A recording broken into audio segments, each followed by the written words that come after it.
everybody, my name is John, and this is the first ever episode of the Let's Talk Q&A show. The question and answers used to be a part of Let's Talk Physical Media, the show that we have every single Sunday, and it will remain on every single Sunday.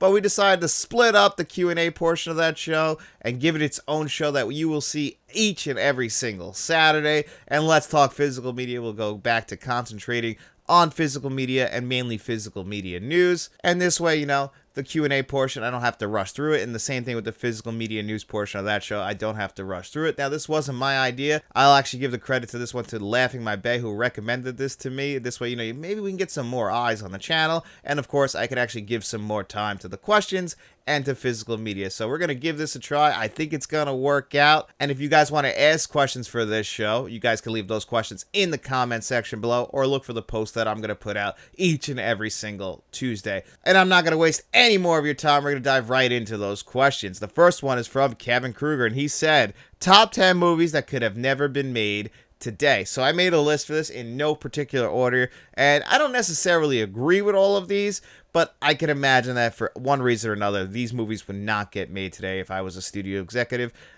there would be reasons why these movies wouldn't be made today. And again, I don't necessarily agree with all this because the first one I have on my list is Ace Ventura: Pet Detective from 1994. There is absolutely no way they would have the storyline of Lieutenant Einhorn in this movie actually being Ray Finkel, a man. They would never do this today. They wouldn't have that panic scene, which is basically it is a spoof of the Crying Game. We even have the Crying Game song playing. I think that was a Boy George song, but they play it so over the top and ridiculous in this movie. I mean, you actually see an interview with Jim Carrey. He wanted to make the most homophobic scene ever, to the point where you couldn't get offended by it because it was just so over the top ridiculous. He's there with the plunger in his mouth. He's throwing up. He lights his clothes on fire. Like, it's ridiculously over the top. But they would never have this storyline in a movie in 2024. Another big one, I'm sure a lot of people have mentioned this one in the past, Blazing Saddles. They're throwing around words that you just don't throw around in movies nowadays. Again, this is a 50-year-old movie at this point. It was a different time. So, of course, back then, they were a little bit looser with this kind of stuff. In 2024, this just would not happen in the comedy movies.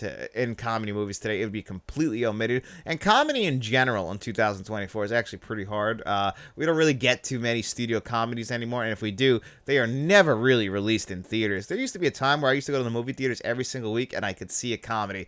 But because, we have to kind of tiptoe around, everyone's a lot more sensitive today. Everyone's a lot more conscious of what other people find funny. You don't really want to offend people. So we don't really get too many comedies nowadays. And that's really disappointing. As somebody who loves comedies, I used to just love going to the theater and seeing a comedy and laughing with my friends. It does kind of suck that we don't get those anymore. I do understand why, but I'm still a little bit disappointed about it. And again, my next one is Airplane, another comedy from 1980. There's just a bunch of jokes in this that just have not aged well. Do I still think Airplane is hysterical? Absolutely. I cannot wait for that 4K Blu-ray to come out. That's supposedly coming out in November. But right now, it's only announced for the Zaz collection. So unless we get an individual announcement for that film, looks like I'll be getting the Zaz collection. But, there are some jokes in there. Some jokes pointed at other races. There's one pedophile joke that definitely would not fly today. Did I laugh at that joke when I watched the movie? I sure do, but that joke would not fly today in 2024. And the next one I have is Heathers. I love this movie from the 1980s. If you guys saw my review of this, you know how much I enjoy this movie. But there are some jokes in that film, again, that would not fly today. There's a lot of gay panic in that movie. Stuff that we probably wouldn't put in movies today. We've kind of moved past that, where everyone's afraid of a gay kid, and they have a big aspect of that film attached to that. So that would not happen in a modern day telling of the movie Heathers. But Heathers itself is still a classic film of the 1980s. Love that cinematography. A lot of that can also be forgiven because the movie itself is a satire of those John Hughes movies of the 1980s. But still, it's a joke that probably would get taken out of the movie if it was made today in 2024. Next up, I have a tie between Porky's and Revenge of the Nerds. This is both 1980s comedies, 1980s teenage comedies, and both of them feature stuff that just wouldn't fly today and probably shouldn't have flown back then as well, especially Revenge of the Nerds. Essentially, the guy tricks a girl into having sex with him. She doesn't know she's having sex with the guy that she is actually having sex with. So he kind of raped her. That's pretty fucked up when you think about it, especially in a teenage comedy for the 1980s. In the movie Porky's, I mean, it's even on the poster, peeking into the girl's locker room. You just wouldn't do that today in movies. Yeah, I get why people find that funny. It's a little less offensive as Revenge of the Nerds, but it's still something that would not fly in a movie today. Next up, 16 Candles. They would just cut that one character that is clearly an Asian stereotype turned up to 11. I just don't think they would have that character in movies today. I think they would, tone that down a little bit. But again, it's a different time. And the next one I have is Brokeback Mountain. I really enjoy Brokeback Mountain. I think Jake Gyllenhaal and Heath Ledger do a great job in that movie. The reason why I don't think this movie would be made today is they probably wouldn't cast two straight white actors in the lead roles. I think they would find actual gay actors to play these lead roles. You wouldn't cast. It's very similar to a lot of movies what we call whitewashing. Movies like Great Wall starring Matt Damon. You'd put an Asian actor in there. You wouldn't put a white actor in there. And in this movie, you wouldn't put straight actors playing two gay men. It just probably wouldn't happen in 2024. Next up is American Pie. Now, this movie, for the most part, you can make today. The problem is that we're spying on what is believed to be a woman under the age of 18 getting undressed and then watching her and, Jim have sex on camera over a webcam. That absolutely would not happen today unless it's on OnlyFans, because on OnlyFans, I guess you could do whatever the hell you want. Next up, I got Big. Have you ever realized in this movie that the woman is essentially having sex with a 13-year-old child? It's a little bit strange when you really think about it. Do I love Big? Oh, 100%. Big is one of my favorite 1980s films. But I do understand that aspect, especially when he turns back into a child. Like, if I was the woman in this movie, I would be mortified if I just found out that, yes, I know he looks like a 30-something-year-old man, but at his core, it's not a 30-something-year-old man. It's actually a child. So you think about that. It's pretty fucked up. And then last on my list, I got Shallow Hal. And that's just because we're doing all the fat shaming in that movie. The Farley brothers, that's just kind of what they do in their movies. They always want to make these raunchy comedies, over-the-top comedies. I just think that this one, with Gwyneth Paltrow's character being overweight, they would just not make this movie today because that's a lot of fat shaming in this movie, so they just wouldn't do that movie today. Shell House is one of those movies, as far as the Farley brothers go, that I've never really loved, and it's just because, again, I'm not a big fan of Gwyneth Paltrow. I love Jack Black, but Gwyneth Paltrow, never one of those actresses that I absolutely loved. Great question, Kevin. Thank you, buddy. And the next question is from Dark Room Reviews, and make sure you guys head over to his YouTube channel, subscribe there, like his videos, comment on his videos, trying to grow his channels. And he asked me, are you a Steelbook guy? And actually, I'm really not. Now, I do buy Steelbooks from time to time, but I'm never one of those people, if a movie gets announced for 4K Blu-ray or for regular Blu-ray, I don't go out of my way to get the Steelbook unless it's something that really catches my eye. A lot of time, I'll actually even just go for the regular old-fashioned standard edition. I enjoy a good slip cover. One thing about Steelbooks is you kind of lose the J card, so you can put those inside and everything like that. But I do like having the stats on the back. But a really good 4K Steelbook, yeah, I will spend the money on it if it's definitely worth my time and money. Like, Point Break Steelbook, Killer Clowns from Outer Space, those 4K Steelbooks, I had no problems spending the extra money on them. But then there's some regular old-fashioned standard Steelbooks out there where, it's just kind of one, either it's a matte finish or a glossy finish. They just put regular old-fashioned standard artwork on there. A lot like the Men in Black 4K Steelbook, where I'm like, this really wasn't worth the extra money. And those generic Steelbooks, those are the ones I will never buy. Now, there are people out there, no matter what, who will buy the Steelbook. And hey, that's awesome. If you love the Steelbooks, go out of your way for it. Me, personally, it's really a decision that I'll make in the moment. It's not one where I'm like, oh, there's a Steelbook, I have to have that Steelbook. No, for the most part, I'll get the standard edition unless that Steelbook is really nice. Or if I'm conflicted, like A Nightmare on Elm Street and The Terminator. Which way do I go? Both of those, I actually went with the Steelbook. I'm hoping that they look nicer in person than they do in pictures, which does happen a lot, like the Point Break 4K Steelbook. It's just because there's two different finishes on that. Same thing with Killer Clowns from Outer Space. Even this camera doesn't really do justice to how good those Steelbooks look. I'll always go out of my way for those. It's just the other Steelbooks, the plain generic ones, I really won't go out of my way for it. But that's a great question, Dark Room Reviews. Thank you so much, buddy. And the next question is from our channel director, Mr. Smelly Potato, and he wrote, what's it like living in Las Vegas? Is it a nice place? And do the movies capture it accurately? Well, actually, it's funny. I lived in Las Vegas when I was a very young child. I was born here on Long Island, New York, and about 3 months later, my whole family relocated to Las Vegas. Like, my grandmother, everybody, my aunts and uncles, my mom and dad, we all went out to Las Vegas, hoping for a new life. The only thing is we came back from Vegas pretty damn quick. So we were only out there for about a couple of years, I think, at most. So I don't really have too many memories of living in Vegas. But I have gone to Vegas a lot because I still have a lot of family out there. So I've gone to Vegas, visited, stayed with family, and I absolutely love Las Vegas. It's my favorite place in the United States. I haven't been to every place in the United States. I haven't been to every place in the entire planet, but gun to my head, Vegas is my favorite place in this entire country. And I'm guessing the entire planet because I haven't been everywhere. So I love Las Vegas, and I'm not even a gambler. I just love the food out there. I love the lights. The weather is pretty nice, even though it is the desert. Just don't go outside in like the summer months. Luckily for me, I've only been out there for the summer months like once or twice, but it is brutal, and it is that desert dry heat. So it's not fun. It's not like Florida heat where it's very humid. It's that dry heat, so it will get cooler at night. I just love the environment of Vegas, and some people go there and they ruin their entire lives. If you just go there with the mindset of, I'm only going to spend this much money on gambling, but I'm really here for the food. My favorite burger in the world, Fat Burger, is out there. Now, there are other Fat Burgers, but the one on the Strip, man, you get In-N-Out out there.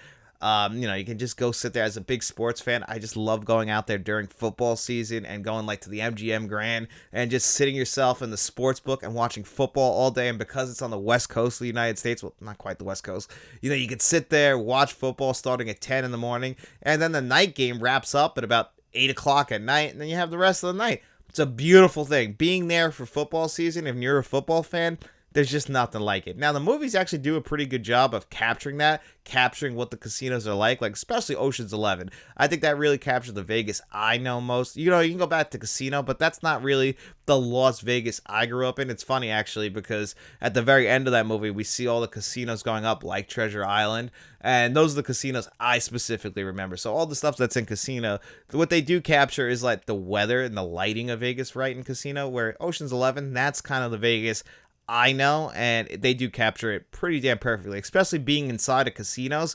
You don't see the outside. That's it. Like, once you're in there, they want you to specifically to get lost in these casinos, keep spending money, and honestly, the movies capture that perfectly, because once you're inside, there are no windows. You're just inside whatever the environment that they're choosing to create in these casinos. And I love them. I love the architecture of them. So if you've never been to Las Vegas, I've gone on and on about it. I love Vegas. I can highly recommend it, unless you have a gambling problem, because there are slot machines everywhere, gas stations, supermarkets. I could tell you some stories about my own family losing a lot of money in Vegas. So yeah, be very careful. If you have a gambling problem, don't go to Vegas. It's just going to make it worse. And the next Mr. Smelly Potato question is, are there any endings to a movie you would change? And funny enough, the movie Nerve I reviewed earlier this week, that's an ending I would 100% change, because like I said, I felt like they went out of their way to kind of give you a happy ending, where I felt like the movie actually would have worked better with a sad ending, or at least a gloomy ending.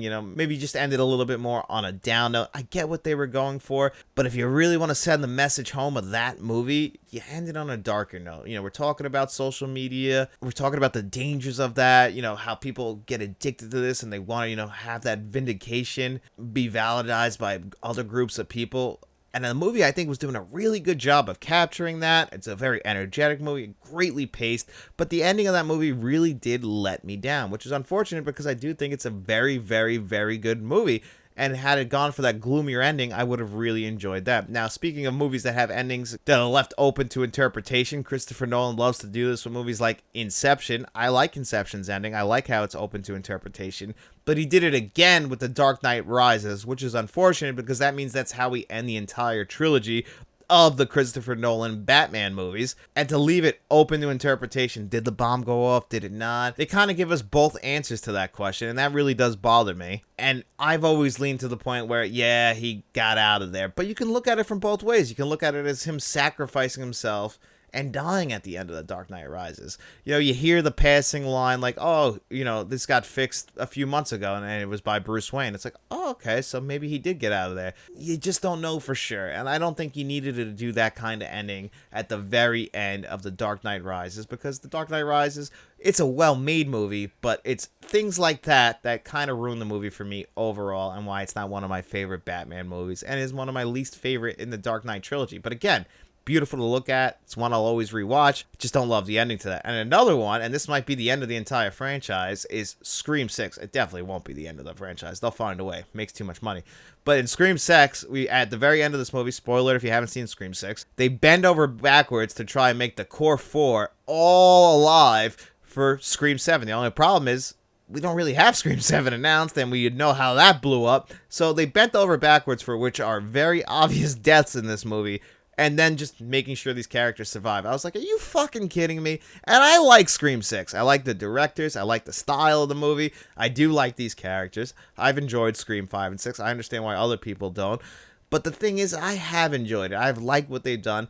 But you know what? You set these stakes up for these movies, and if you have everybody survive at the end, it's a little bit ridiculous. And I know why you did it. You want to complete the trilogy. You want to have all these main characters alive for Scream 7. The problem is now we're not getting Scream 7, so you did these gymnastics to make sure all these people survive, even though there's no way they should, and they definitely shouldn't be talking to everybody when they've been stabbed that many times. So that just really pissed me off when I watched Scream 6. You know, Scream 6 definitely does have more flaws than just that, but to bend over backwards like that, my God. So those are the endings that just came to mind that I would absolutely change. That's a great question, Mr. Smelly Potato. Thank you so much, buddy. And the next question is from Sprazy110, and he wrote, what physical media sales do you look forward to most? Well, my most anticipated sale is coming up pretty soon, and that is the Shout/Scream Factory Shocktober sale that happens every single October. And for the most part, all of their stuff drops to about 50% off, unless it was released pretty recently. But for all those movies throughout the year that, you know, I didn't pick up at full price, I always wait for that 50% off sale. Like Night of the Comet, I'm anticipating that being 50% off. That's one I can't wait to grab on 4K Blu-ray. So all those movies that I recommended to you guys, wait for a sale. That Shocktober sale is my favorite sale of the year, and it's coming up pretty damn soon. And then right behind that are the two Barnes & Noble Criterion 50% off sale. And that's the same thing like with Scream Factory. You know, that's where you buy the movies that you want on 4K Blu-ray or you want on Blu-ray. And, you know, you can't justify paying that premium price. You know, most Criterion movies are always over like that $32.99 mark. And that's a little hard to justify with certain movies, like Repo Man on 4K Blu-ray. Like, if you have the previous Blu-ray, you know, you're only getting an upgrade to the visuals, so there's absolutely no reason to buy that at full price. It's hard to justify that unless you love the movie. And I love the movie, so I didn't really mind. But some people who might like that movie and want to upgrade it, you wait for the 50% off sale for that one. Or movies that you just don't absolutely love. The fact we get these twice a year, you know, as long as you can wait, I know, unless it's a movie you absolutely love, then I can always justify paying full price. But 50% off of Criterion 4K Blu-ray, getting that for about $24, that's an absolute steal for those movies. And if you can get it even less, you really stole it. So those sales are the ones I always look forward to. Barnes & Noble also does a really good Arrow video sale. That's another one I really look forward to. Kino Lorber always has sales, so I can't say a certain sale from them is one that I'm really excited for. Best Buy used to have great sales as well. And I feel like those sales not being around definitely do hurt physical media collecting, because Amazon, I don't think they have as good a sales as they used to, and I think that's just because they have less competition now, so that does kind of bother me. But yeah, that Shocktober sale, those two Criterion sales, and that one Arrow video sale are the ones I always look forward to. Great question, Sprazy. Appreciate it, buddy. And you also asked, what movies get you into the Halloween spirit? And the first one I like to start every single year off with and really puts me in the mood is Scream. That movie always gets me in the mood for spooky season, but if you want to get me in the mood for the Halloween 3. And it kills me because Halloween 3, some people hate this movie, and I know the reason why. It's because it doesn't have Michael Myers in it. If you watch Halloween 1, Halloween 2, calling this movie Halloween 3 is one of the dumbest marketing moves ever. You could have easily just called this one Season of the Witch, had it have no attachment to the Halloween series. But of course, you know, the thing was, John Carpenter and Deborah Hill, they had this idea to have each and every single year have like, or maybe not every year, but they want to do an anthology Halloween series, essentially tying around the holiday of Halloween. And this movie captured that perfectly, in my opinion. The problem is most people are like, where the fuck is Michael Myers? And that's what happened to me the first time I saw the movie, because I rented it from Blockbuster because I was not born in the early 1980s. So when I rented this from Blockbuster after seeing Halloween 1 and 2, you also are anticipating it having Michael Myers because the first two movies had him. Had it just been Halloween with Michael Myers, then the second one had been Halloween 2, again, people probably would have understood what you were going for. It's before the internet. You know, people weren't really talking. If you had to get movie news, it was through magazines. So I'm sure people went to the theater in the early 1980s and are like, where is Michael? I came here to see a Michael movie, and I'm getting this stuff with masks and an Irish guy and robots. Like, what the fuck is this? And I understand that. But man, Halloween 3 is a fantastic film, and it always puts me in the spirit of Halloween. Of course, so does Halloween. That's a classic, but you know, everyone knows how good Halloween is. Hocus Pocus, that's another one that always puts me in the mood for Halloween season. It just, man, it's in the perfect town. Those dead leaves, it feels like Halloween. So Hocus Pocus is another one. Always will get me in the mood. The Evil Dead, that's surprising, but again, a cabin in the woods, those dead leaves. I always just think of fall when I see the ground covered in those, you know, the brown and gold red leaves. And Evil Dead, the first one, captures that perfectly. You know, Evil Dead 2 also, but the original Evil Dead, man, I think they do a great job with that. And that's a great question, Sprazy. Thank you so much, buddy. And the next question from Kevin Kruger, and this will be our last question of the week, is how would you rank Rob Zombie's filmography? And Rob Zombie, for me, he's not one of my favorite directors. In fact, I would say out of all the mainstream directors, he's one that I have never really loved. Out of all of his films, I get to the point where I really like it. Like, my number one is just a movie that I really like. But again, I'll watch my number one every single Halloween season, but the rest of them, actually, no, my numbers 1 and 2, I'll watch every single spooky season. The rest of them, though, a lot of them I'm hoping to never watch again. So I did make a list for this, and it's a shame because I know people love Rob Zombie. I love Rob Zombie's music, even White Zombie. I love all of his music that he's done. I really like the guy. He seems like a really cool, down-to-earth kind of guy. He clearly really loves his wife. There's nothing that you're going to say that's going to make me forget that I love my wife, is there? Puts her in all of his movies, essentially, even in starring roles. I've never really thought she was that great of an actress, but hey, the guy loves his wife. You can't really deny that, and it's something you gotta respect. The man cares about his wife. I get it. But, you know, sometimes I feel like it's at the detriment of the film. We'll start at the bottom and work our way up. Dead last, I got Lords of Salem. This is one that does star Sherry Moon Zombie. And it's okay, I guess. I mean, I was bored to tears. I really did not like this movie. I get what they were going for, but my God, it just does not work. And at number 7, the Netflix film, The Munsters. There is one thing I like about this movie. I love how it looks. I love the bright colors and the cinematography. Does it feel like The Munsters? Well, it's like the complete opposite of The Munsters because that show was in black and white. So I get what he was going for with this one. There are some pretty decent performances in this, especially if you look at it in the sense that Rob Zombie likes to work with a lot of the same actors, like Richard Brake and, you know, Sherry Moon Zombie. It's fun to see him doing comedy now instead of doing horror. Yes, it's a horror comedy, but it's just fun to see these same actors doing something different than what you're used to seeing them do. You know, usually we see these people playing these, like, backwood rednecks, you know, who just want to eat people or kill people, whatever the hell they want to do. It's fun to see them play these characters and have a good time doing it. So I kind of appreciate the movie for that. I just didn't enjoy the movie at all. At number 6, I got the original remake of Halloween, the first remake of Halloween, not Halloween 2018.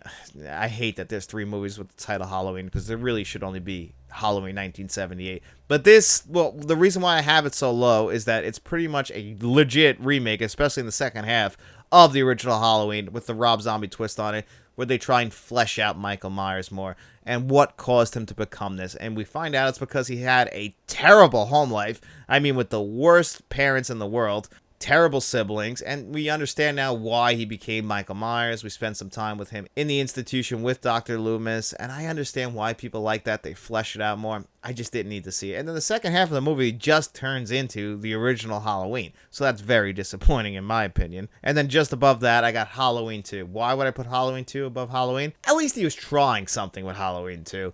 Did it work? In my opinion, no, it didn't, but he was at least trying something, trying to be different with this one. Again, we had to shoehorn in Sherry Moon Zombie because it's his wife. At least he was trying something. That's all I can really say nicely about it. And then above that, now this is when the movies actually do start to get good. I think it's a pretty big quality jump from 5 to 4. And some people would probably put this movie at their number 1, and that is the second movie in the Firefly trilogy, The Devil's Rejects. And I think I don't like this movie as much because this movie got a little bit overhyped for me. People said that this is the best one. It's the best Rob Zombie movie. I watched it and I was like, it's all right. It's not a House of a Thousand Corpses, but it's all right. I like that we bring back those same characters. I like what they do with these characters. Clearly an inspiration from the Texas Chainsaw Massacre and The Last House on the Left. Clearly Rob Zombie loves those 1970s horror films. You can just see it all over his movies. And I just think The Devil's Rejects is the worst of the 3.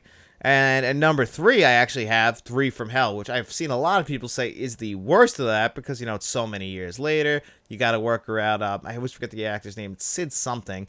You know, from the other movies. He passes away, unfortunately, before they could finish production, but I still think the movie works. I really enjoyed 3 from Hell. I didn't expect to, but I actually think that they did a pretty damn good job with it, and the fact that their hands were tied making this movie really is something that should be commended, and I think they did a good job with it. And number 2, House of a Thousand Corpses, the first movie in the Firefly trilogy, and one that took Rob Zombie years to actually get released. I think they filmed this movie in like 2000, and he said he just had years to play around with it because they wouldn't release it.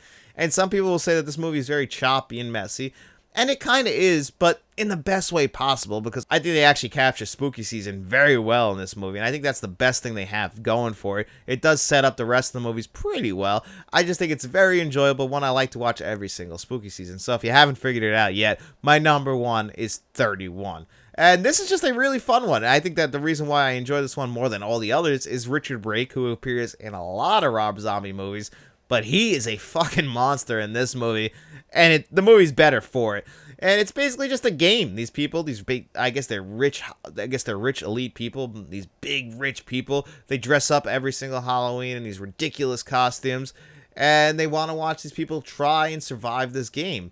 You know, they're not anticipating them surviving, but they're there to watch it happen. And then Richard Brake pops up in this movie. I can go on and on about his performance in it. It just shows you again, Richard Brake, a very underappreciated actor, but clearly Rob Zombie appreciates him, keeps casting him in his movies, and I think this was his best performance. So if you haven't seen 31, that's the one I can definitely recommend, and A House of a Thousand Corpses. If you're not a fan of Rob Zombie, you probably feel very similar to me, but I do think that if you're even not a fan, I think you still will enjoy A House of a Thousand Corpses and 31, personally. But I imagine my list is very different from your list, and as always, I want to hear from you guys. Let me know in the comment section below what your Rob Zombie list looked like. I would love to hear it. And while you're down there, guys, don't forget to hit that like button, hit that subscribe button, share this video if you could. We also have channel memberships, so if you want to become a friend of the channel or a producer like John Doe Juggalo and Jason Martin, you can do that. Or you can even become a channel director like Frank from Frank's Media and Reviews and Mr. Smelly Potato. Frank from Frank's Media and Reviews and John Doe Juggalo have great YouTube channels as well, especially in the physical media community. Definitely head over to their channels, give them a like and subscribe.